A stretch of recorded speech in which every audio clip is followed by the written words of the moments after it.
Hello friends, একটা নতুন জায়গার ভিডিও নিয়ে তোমাদের সামনে চলে এসেছি। আজ আমরা যাব মেট ক্যাফে হল। এখানে আসার জন্য হাওড়াগামী যে কোনো বাস ধরে নামতে হবে টেলিফোন ভবনের সামনে, আর এর পাশ দিয়ে যে সোজা রাস্তাটা চলে গেছে সেই রাস্তা ধরে বেশ কিছুটা হেঁটে যাওয়ার পর আমরা দেখতে পাবো মেট ক্যাফে হল। আর এর নিয়ারেস্ট লোকেশন হচ্ছে মিলেনিয়াম পার্কের অপোজিটে।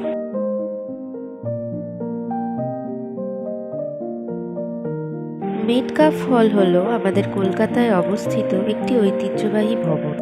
এই সাদা সাদা থামগুলি প্রাচীন গ্রিক মন্দিরের আদলে তৈরি।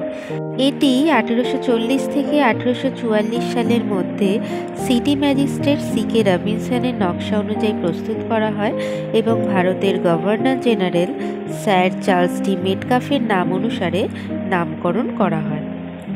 অল্প সময়ের মধ্যে কলকাতাকে জানার জন্য একবার আসতেই হবে মেট ক্যাফে হলে। চলো এবার ভেতরে যাওয়া যাক। এখানকার প্রবেশ মূল্য 30 টাকা। এখানে কিন্তু শুধু অনলাইনেই পেমেন্ট হয়, অফলাইন কোনো পেমেন্ট হয় না। প্রথমেই রয়েছে একটা অনেক বড় হল, যার মেঝেতে খুব সুন্দর করে আলপনা করা রয়েছে, আর রয়েছে পুরনো কলকাতার কিছু ছবি।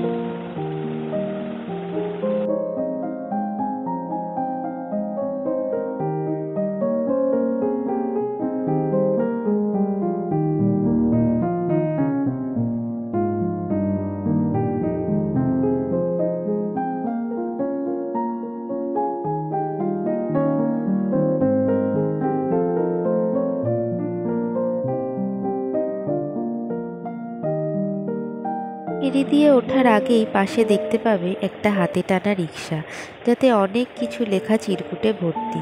তোমরাও চাইলে কিছু লিখে এনে দিতে পারো। এরপর সিঁড়ি দিয়ে উঠতে উঠতে দেখতে পাবে বিভিন্ন নাটক এবং সিনেমার পোস্টার, যা খুব সুন্দর করে সাজিয়ে রাখা হয়েছে।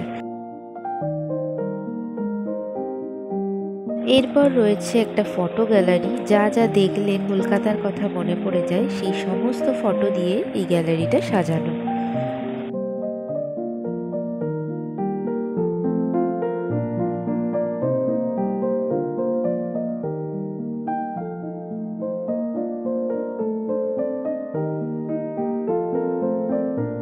আর এর ঠিক পাশেই রয়েছে দুর্গা ঠাকুরের মূর্তি, যা বাঙালিদের জনপ্রিয় উৎসব। এর ঠিক পিছনেই রয়েছে একটা বিশাল বড় টোটো, যেটা দেখলেই বাঙালিদের বিয়ের কথা মনে পড়ে যায়। নস্টালজিক কলকাতার সব দিকই এখানে দেয়াল চিত্রের মাধ্যমে ফুটিয়ে তোলা হয়েছে। যেমন হাওড়া ব্রিজ থেকে শুরু করে ভিক্টোরিয়া, তেমনি বাঙালির সংস্কৃতি থেকে বাঙালির খাওয়া দাওয়া সবই আঁকার মাধ্যমে দেখানো হয়েছে।